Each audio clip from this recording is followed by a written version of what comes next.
It was one of those winter nights where everything seemed to be going wrong, and it all started with a simple decision: to take a short detour through the mountains of Colorado. I had been driving for hours, heading to a remote cabin I'd rented for a much-needed break. The weather forecast had promised snow, but nothing too serious. I wasn't worried, until the storm hit. I had driven from Denver that afternoon, passing through winding mountain roads and picturesque towns. Feeling the weight of the city's noise slip away with each mile, the isolation of the Rockies was exactly what I needed. I had big plans for my stay in the cabin: reading, maybe some hiking, and of course, plenty of time to relax. But the snowstorm came out of nowhere, as they often do in the mountains. It started as a light flurry, but within minutes, the visibility dropped to nearly nothing, and the roads became slippery. I was already on a narrow stretch of highway when the storm intensified. My car's tires skidded on the icy road, and I realized continuing would be dangerous. With no other options in sight, I pulled over and checked my phone, only to find that there was no signal. I thought about waiting it out, but something about the storm made me uneasy.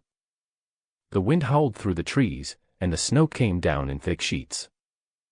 I glanced at the map on my phone, but with no service, I couldn't get a clear idea of where I was. I knew there was a small village a few miles away, but I wasn't sure if it was worth trying to drive there in the conditions. I sat there for a few minutes, weighing my options. My headlights barely pierced the snow, and I realized that if I stayed in the car, I might freeze before the storm let up. That's when I saw a light through the trees, flickering in the distance.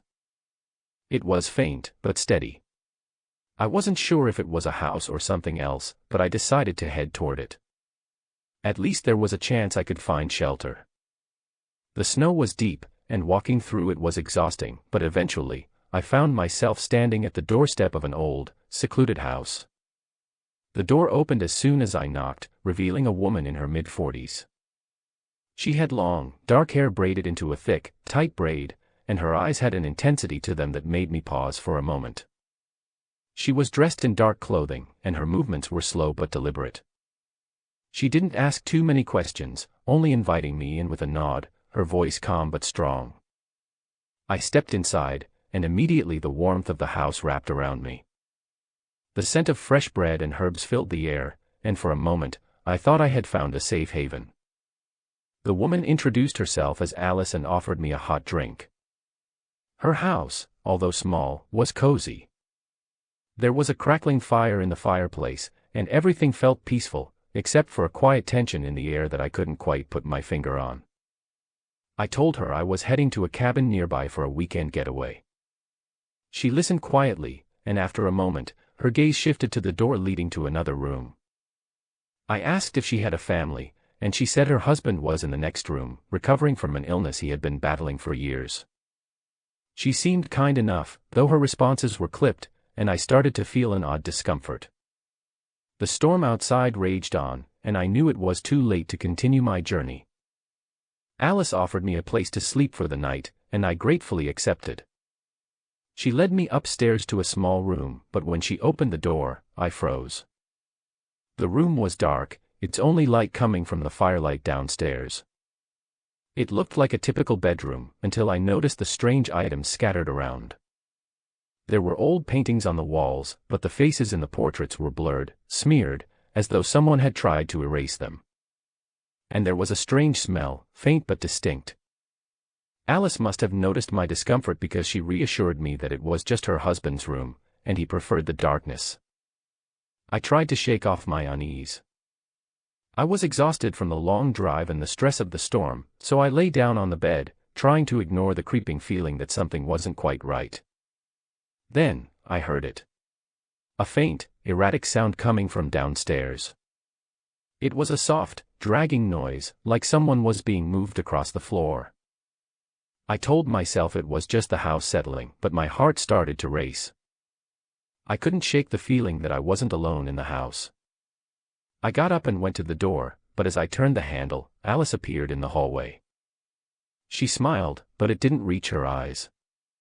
"Don't worry," she said in a low voice, almost whispering. "It's just my husband. He doesn't like visitors, but he's not dangerous." I didn't know why, but her words made my blood run cold. There was something in the way she said it that made me question everything. I turned to go downstairs to check on the source of the noise, but before I could reach the stairs, she stopped me. "It's best if you stay in here. For your own safety." I couldn't explain it, but something was wrong, deeply wrong. I didn't feel safe in her house anymore. I rushed back to the door, but Alice was right behind me. She grabbed my arm and with a voice colder than the storm outside, she said, "You don't need to go. My husband will take care of you." I pulled away and ran out of the house, barely thinking about the storm anymore. I made my way back down the path, hearing the wind howl behind me as I fled. It wasn't until I reached my car and managed to drive a few kilometers down the road that I found a signal and called for help. The storm seemed to have loosened its grip on the mountains by then, but my heart never quite settled. A few days later, I did some research about the house. I discovered that the village I had passed through had been abandoned years ago, and the woman who had taken me in had been rumored to have a dark past. There were stories about her husband's disappearance and strange rumors about what had truly happened in that house. Some believed she had never been married at all, that her husband was nothing more than a figment of her imagination, or something worse. I never went back to that area, but I sometimes wonder what would have happened if I hadn't left. Would I have become another one of the village's forgotten secrets?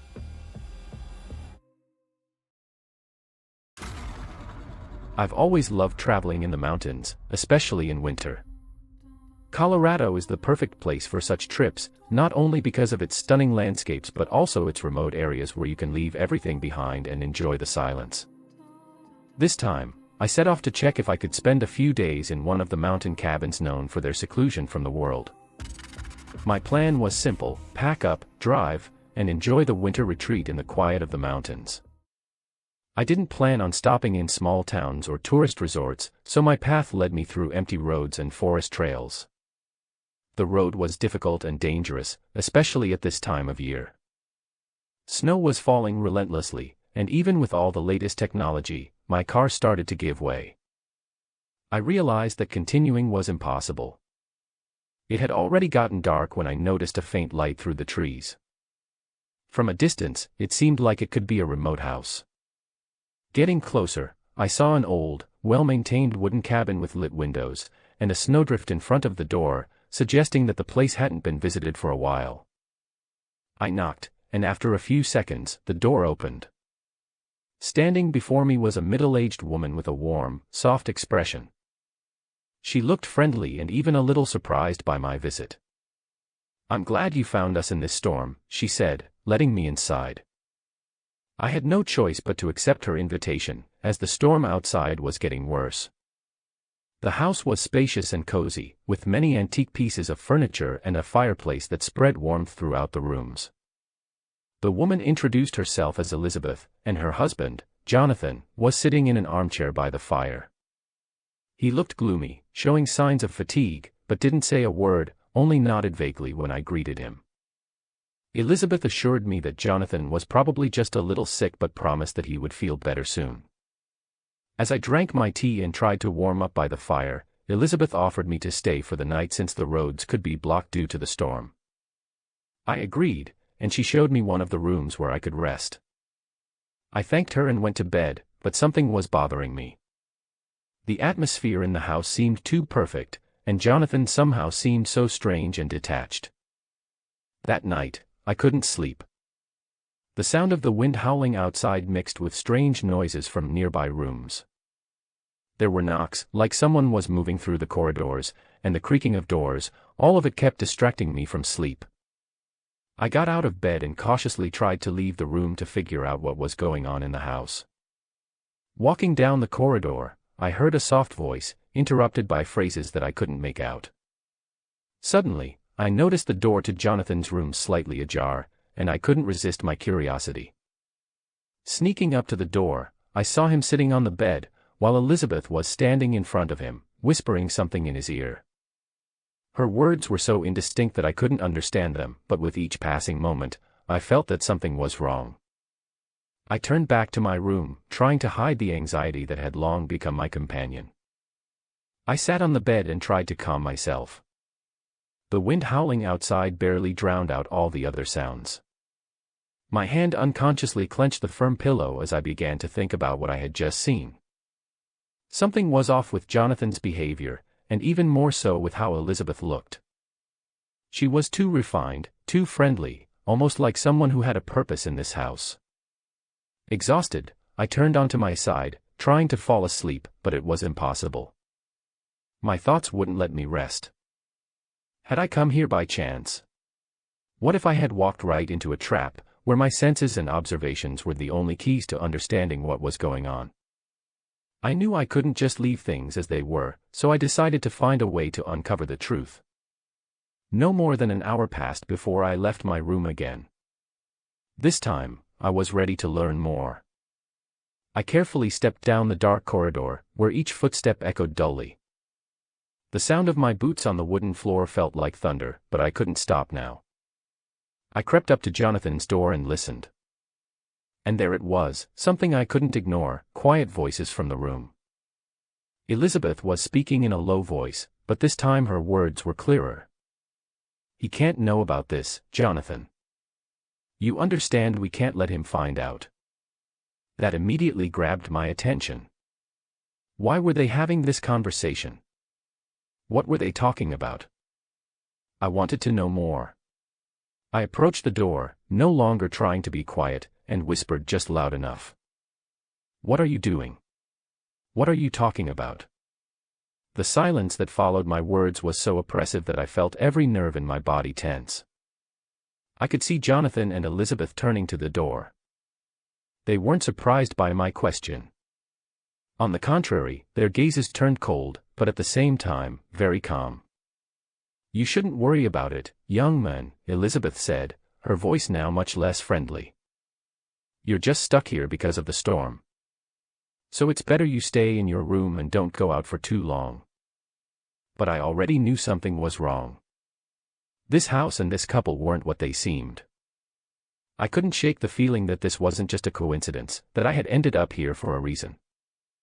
Maybe they were hiding something, and I needed to find out more, even if it meant risking my own safety. I returned to my room, but sleep eluded me. Instead, I began thinking about what to do next. How could I uncover the truth about these people? Could I get out of this place alive? And why, after everything that had happened, did I feel such strange unease, as if the storm wasn't the only danger threatening me, but something far worse? I had no answers to these questions, but I was ready to find out, even if it meant diving into even greater danger. I stayed in my room, struck by their words. The atmosphere of the house began to feel even more unfriendly. I tried to gather my thoughts and figure out what to do next, but every idea seemed pointless. Something about how they acted made me feel like I hadn't just ended up in a storm, but in some kind of trap. A few minutes later, I heard their voices from another room. They weren't trying to speak quietly anymore.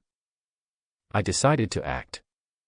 I needed to know more, but I understood that going straight to them would be too risky. I quietly left my room and descended the stairs to a storage room, where I found one of the old books that had recently been on the shelf. At that moment, an idea struck me. Perhaps I could learn more by simply asking them directly why I was here and how I ended up in their house. I decided to talk to them, trying to stay calm. I made my way to their room, confident that this was the only way to learn the truth, and the sooner I did it, the less likely it was to end badly for me. Jonathan and Elizabeth were sitting on the bed, and when I entered, they looked at me in surprise. "You shouldn't have come here," Jonathan said coldly. "I have the right to know what's going on, and why can't I just leave?" I asked, trying to keep my composure. Elizabeth looked at me with a smile, but her eyes were empty, as though she no longer paid attention to what was happening. "You just confused this place with something else," she said. "Just stay and wait for the storm."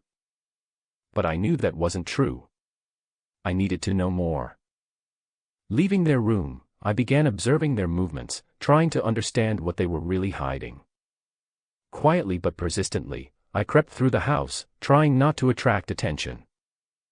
I noticed how they began hiding some things in drawers and even closed doors, as if they were trying to conceal something. After several hours of observation, I realized I couldn't just sit idly by. I was looking for a way to leave this house, but unfortunately, all the roads were blocked due to the snowstorm, and my chances of escaping were shrinking. I was trapped, and no matter how hard I tried to find a way out, every attempt failed. Over time, I realized one important thing: there were no easy answers here. I had found myself in a situation where I couldn't even trust my own instincts. At that moment, I understood that the greatest danger wasn't necessarily in the outside world, but in the house itself, where the truth was not so easily uncovered. I decided I would continue observing, looking for weaknesses and, if necessary, escape when the opportunity arose. Only time could tell how this would all end.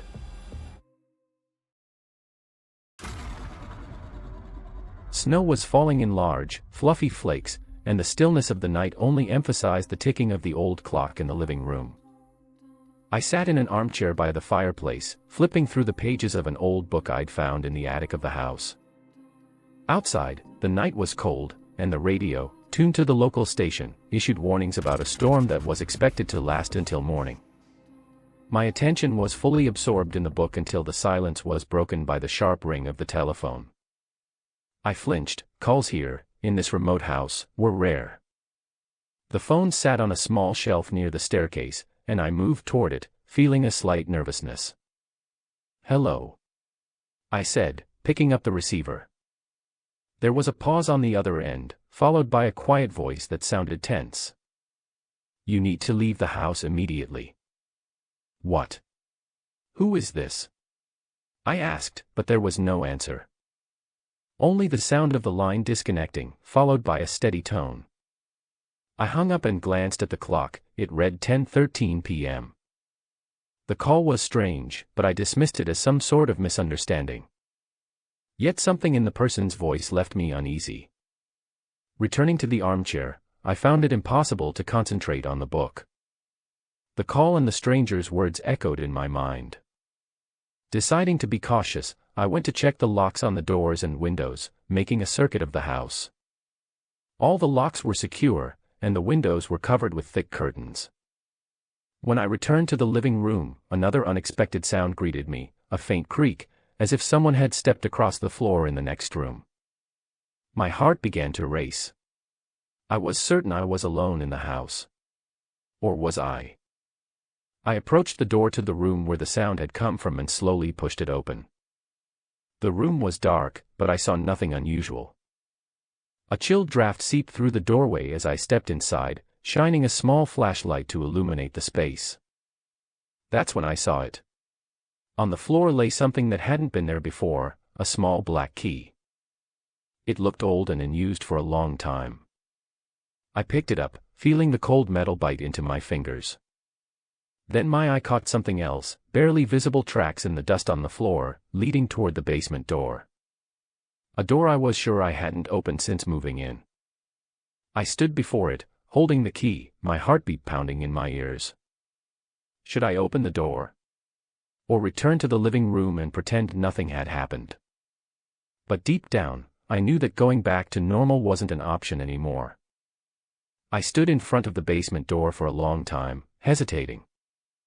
The black key in my hand seemed to grow colder with every passing second. I looked at it, then at the lock. Whatever this was, the answers lay behind that door. I inserted the key into the lock. It turned with a soft creak, as if it hadn't been used in years. The door slowly opened, releasing a stale odor that made me grimace. Behind it were old wooden stairs descending into darkness. I turned on my flashlight and began to descend, each step echoing in the enclosed space. At the bottom, a small but cluttered room unfolded before me. The basement walls were made of stone, and shelves held jars filled with substances long past their prime. But my attention was drawn to one thing, a wooden chest in the center of the room. I approached it. The chest was locked, but not as securely as the basement door. The lock looked rusty, and a few strikes with a heavy object could break it. I grabbed an old hammer lying nearby and struck the lock a few times. It broke, falling to the floor with a dull clang. Opening the chest, I found an eerie collection of items, yellowed letters, photographs of people I didn't recognize, and a black-covered journal. On the first page, written in bold letters, were the words, "If you're reading this, know that you're here for a reason." A chill ran through me. The text went on to describe people who had vanished in this house during severe storms. The author detailed strange events, mysterious calls, whispers at night, and the unsettling feeling of being watched. All the entries ended abruptly. Suddenly, I heard a noise from above, heavy footsteps slowly making their way down the corridor overhead. My heart began to race. I was supposed to be alone here. Wasn't I? I quickly grabbed the journal and shut the chest. Turning off my flashlight, I hid behind one of the shelves. The footsteps stopped at the open basement door. Someone was standing there in silence. My breathing grew heavy, and every sound seemed deafening in the stillness. Finally, the basement door began to close, slowly creaking. Upstairs, I heard a faint rustling, followed by silence. Whoever it was, they knew I was here. I realized I had only two choices now: stay hidden and wait to see what would happen next, or find a way to escape the house, even if it meant braving the storm outside. Clutching the journal, I glanced around and made my way toward the stairs. I didn't know what awaited me upstairs, but staying in the basement felt far more terrifying. I climbed the stairs slowly, listening intently to every sound. The basement, with its staleness and oppressive silence, was behind me, but the unease lingered. The journal in my hand was proof that this place held secrets. But was I ready to uncover them? When I emerged from the basement, I saw that the door, which had creaked earlier, was now tightly shut. The house was deathly silent, but I knew I wasn't alone. I quickly searched the first floor, looking for any sign of someone else. Nothing. Just creaking floorboards under my feet and the wind outside the windows. I returned to my room and locked the door. The journal was my only key to understanding what was happening. I opened it and continued reading. The entries described a man and a woman who had once lived in this house. They seemed to be searching for ideal guests, people who happened to end up here during storms. The author hinted that these guests disappeared, but why and how remained unclear. The final entry was chilling. I heard them last night. They were talking about me. I need to escape, but all the doors are locked, and the phone isn't working. If I don't make it out, let someone read this and understand the truth. Those words sent a shiver down my spine. Someone had been trapped here before, just like me. But they hadn't managed to escape. I quickly checked my phone, but there was still no signal. I had to act. I went to the front door and tried to open it. Locked. I searched the entire house for other exits, but all were sealed. Even the windows wouldn't budge, as if frozen shut. Then I heard voices. It was the same man and woman who had greeted me. They were in the kitchen, but this time their tone was entirely different. "He knows about the basement," the man said. "Then it's time to act," the woman replied coldly. I didn't wait. I ran upstairs to my room, slammed the door shut, and barricaded it with furniture. I had one idea left: wait for dawn. The storm would end eventually, and I'd find a way out. Time dragged unbearably. I sat clutching the journal, listening to every sound.